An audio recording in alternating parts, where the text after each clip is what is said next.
براہ راست آپ کے لیے چلیں گے اسلام آباد۔ وزیر مملکت برائے اطلاعات فاروق حبیب اس وقت میڈیا سے گفتگو کر رہے ہیں۔ کرکٹ کی بحالی ہو رہی تھی،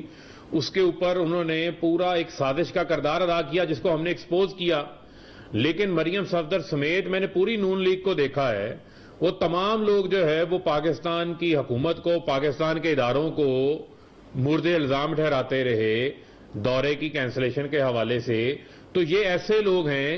کہ جو ملک کی سلامتی کے اوپر اپنی ذاتی بغض کو حاوی کر دیتے ہیں اور اپنی ذاتی سلامتی کو جو ہے وہ ترجیح دیتے ہیں۔ تو میں سمجھتا ہوں کہ اب کل کے بعد ان لوگوں کو ان تمام ایویڈنسز کو، ثبوتوں کو دیکھنے کے بعد ان کی طرف سے بالکل خاموشی ہے۔ کوئی ایک ٹویٹ جو ہے وہ بھارت کا جو پاکستان کے خلاف فیک پروپیگنڈا کیا جا رہا ہے اس کے خلاف مریم صفدر کے ٹویٹر اکاؤنٹ سے کوئی نہیں آئی، لیکن ہرے پاسپورٹ کی عزت کے حوالے سے جو ہے وہ فوری ٹویٹ سامنے آ جاتی ہے، اور آج ان کو جو ہے وہ الیکشن کمیشن کی بڑی یاد آنے لگ گئی ہے۔ آج سے 6 ماہ قبل یہی مریم صفدر الیکشن کمیشن کے باہر گئی تھی، اور جو زبان الیکشن کمیشن کے خلاف انہوں نے استعمال کی، الیکشن کمیشن کو دھاندلی میں ملوث قرار دے دیا، الیکشن کمیشن کو جو ہے وہ اپنی ہار کا جو ہے 2018 کی اس کا ذمہ دار ٹھہرا دیا۔ آج جو ہے وہ ان کو الیکشن کمیشن کی عزت احترام یاد آ گیا۔ تو آپ کی تو وہ جماعت ہے جنہوں نے سپریم کورٹ کے اوپر حملہ کیا، جنہوں نے جو ہے وہ بریف کیسز چلائے، جنہوں نے ٹیلی فون کے اوپر ججز کو فیصلے لکھوائے، اور آپ ہی کی وہ جماعت ہے جنہوں نے اپنے بہت سارے لوگ نااہل کروا لیے پاناما کے بعد، جو آپ نے عدالتوں کے اوپر اور ججز کے اوپر جس قسم کی زبان استعمال کی گئی، تنقید کی گئی، وہ کسی سے ڈھکی چھپی نہیں ہے۔ اور حالیہ دنوں میں ہی آج سے چند ماہ قبل نیب پیشی پہ آپ کو بلایا، تو وہاں پر جا کر نیب کے اوپر مریم صفدر نے اپنی سربراہی کے اوپر جو ہے وہ حملہ کروایا۔ تو ان کو کیا تکلیف ہے؟ ان کو تکلیف یہ ہے کہ نیب ان سے جو لوٹا ہوا پیسہ ہے وہ واپس کیوں لے رہا ہے،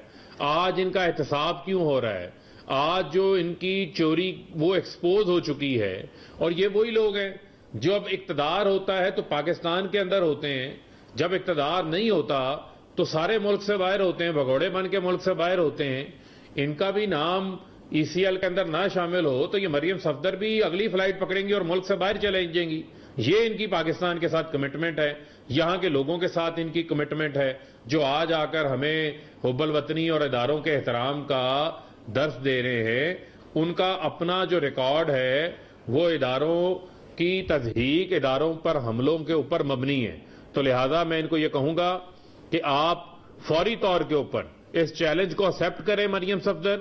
اور کہیں اسلام آباد ہائی کورٹ میں جو انہوں نے اپیلیں اپنی سزا کے خلاف دائر کی ہوئی ہیں،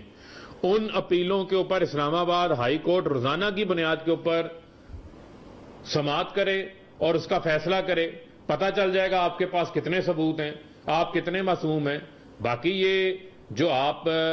اداروں کا احترام کرتے ہیں وہ بھی ہمارے سامنے ہے۔ لہذا اس ملک کے اندر جو احتساب کا عمل شروع ہوا ہے یہ اس ملک کے نظام کی مضبوطی کے حوالے سے ہے۔ جہاں جمہوریت ہوتی ہے وہاں پر اکاؤنٹیبلٹی بھی ہوتی ہے، جہاں پر اختیار ہوتا ہے وہاں پر کڑا احتساب بھی ہوتا ہے۔ اس ملک کے اوپر 3 بار آپ نے حکومتیں کی ہیں، 3 بار اقتدار کے اندر رہے ہیں، اور آج ایسا نہیں ہو سکتا کہ آپ آ کر یہ کہیں، یہ پیغام دیں کہ اقتدار میں آؤ، مال بناؤ، لوٹ مار کرو، اور بعد میں کوئی پوچھے تو ہمارے خلاف انتقامی کارروائی ہو رہی ہے۔ تو ایسا نہیں ہو سکتا۔ آپ کو عدالت کے سامنے پیش ہونا پڑے گا۔ التواؤں سے اب پیچھے ہٹیں، تاریخوں کے پیچھے چھپنا بند کریں، اور روزانہ کی بنیاد کے اوپر جو ہے کہیں عدالت کو، خود کہیں آپ کہ ہمارے کیسز کی، ہماری اپیلوں کی سماعت کریں۔ ہوتا ہے کہ کسی فرد یا کسی ادارے پہ حد سے زیادہ جب تنقید ہونا شروع ہو جائے تو وہ اس وقت اپنے آپ کو چیزوں کو کنٹرول کرتا ہے، اپنے رویے کو، اپنے اخلاق، کردار، اپنے ملنے ملانے، اپنے فائنینشیل معاملات، سوشل معاملات۔ لیکن ان کی انتہا دیکھیں کرپشن کی، کہ 2017-18 جب پیک پہ ان کے اوپر جناب پوری دنیا میں ان کے اوپر لان تان کی جا رہی تھی، پوری دنیا میں جناب آپ کے بڑے بڑے new York time, Washington post, router, فلاں جتنے رسالے، میگزین، اخبارات، ہر دوسرے دن جناب مین لیڈ اور فرنٹ پیج کے اوپر جناب ان کا جو آتا تھا ٹاپ اینڈ ڈاکوز میں ایک نام نواز شریف صاحب۔ لوگوں کو دیا جا سکتا ہے۔ اس کے ساتھ ساتھ جو بڑی خوشخبریاں ہیں وہ یہ ہیں کہ گرین لائن لفظ یوز کرتا ہوں نا کہ ہند اور سندھ میں اور چرند اور پرند میں ان کی کرپشن کے چرچے، وہ یہی سارا کچھ تھا۔ تو ہونا یہ چاہیے تھا کہ اس کے بعد 2017-18 ان کی ہر فیلڈ کے اندر کرپشن، بددیانتی اور ان کی جو مس مینجمنٹ تھی وہ کنٹرول ہو جاتی۔ لیکن اب میں جو آپ کے سامنے کمپیریزن رکھوں آپ حیران رہ جائیں گے۔ 2017-18 ان کا آخری سال اور 2020-21 جو ہمارا ابھی اس وقت جب ہم جناب اقتدار میں ہیں، ہمارا جو اس وقت کا جو آخری سال ہے بزدار حکومت کا اور کرپشن سپیڈ کا جناب جو آخری سال تھا، میں اس کا کمپیریزن آپ کے سامنے رکھ رہا ہوں سی ایم سیکریٹریٹ کا اور پوری پاکستانی قوم اور اینالسٹ اور میرے جتنے قابل احترام فاضل جتنے دوست بیٹھے ہیں صحافی، یہ میں آپ کو آن اوتھ کہہ رہا ہوں کہ یہ 100% ایگزیکٹ اور کریکٹ ڈیٹا آپ کے سامنے رکھ رہا ہوں، اس کو کہیں پہ بھی چیلنج کیا جا سکتا ہے۔ گاڑیوں کا استعمال، وہ نام نہاد خادم اعلیٰ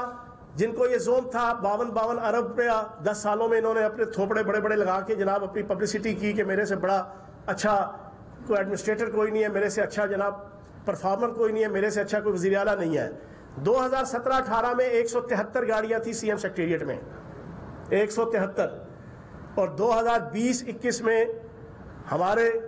نرم خو وزیر اعلیٰ عثمان بزدار صاحب، ان کے جناب 110 گاڑیاں ہیں اس وقت، 110 گاڑیاں سی ایم سیکریٹریٹ میں، 36% کمی ہوئی ہے، 36%۔ آگے آ جائیں، نان سیلری اخراجات ایکسپینڈیچر 2017-18 شہباز شریف صاحب کے دور میں تقریباً 24 کروڑ 239 ملین سالانہ 2017-18 میں، اور بزدار حکومت سردار عثمان بزدار صاحب کی حکومت کے وزیر اعلیٰ سیکریٹریٹ میں 14 کروڑ 30 لاکھ،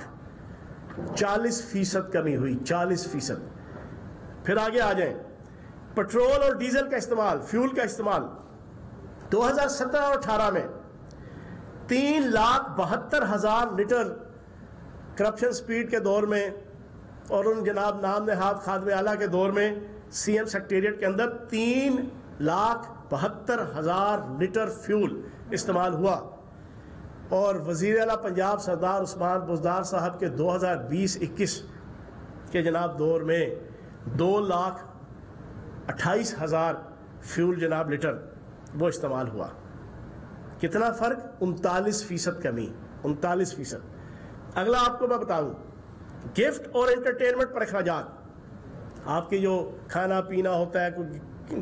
گیسٹ آتے ہیں، کوئی VVIP گیسٹ آتے ہیں، تو ایک روایت ہوتی ہے ریاست کی، صوبوں کی، کوئی گفٹ وغیرہ دینا۔ 2017-18 میں 90 ملین 9 کروڑ، اور جناب آپ کے 2020-21 میں عثمان بزدار صاحب کی حکومت میں ان کے سیکریٹریٹ میں 44 ملین، 51% کمی، 51%۔ پھر آپ آگے آ جائیں، پیٹرول ڈیزل اور فیول کے اخراجات، وہ میں نے کوانٹٹی بتائی تھی آپ کے سامنے کہ کتنا کتنا فیول استعمال ہوا، یہ میں آپ کو اخراجات بتا رہا ہوں۔ 2017-18 میں 35 ملین کا خرچہ جناب، 35 ملین کا 3.5 کروڑ روپیہ، اور 2020-21 میں 27 ملین کا 23% کمی کی گئی۔ پھر اس کے بعد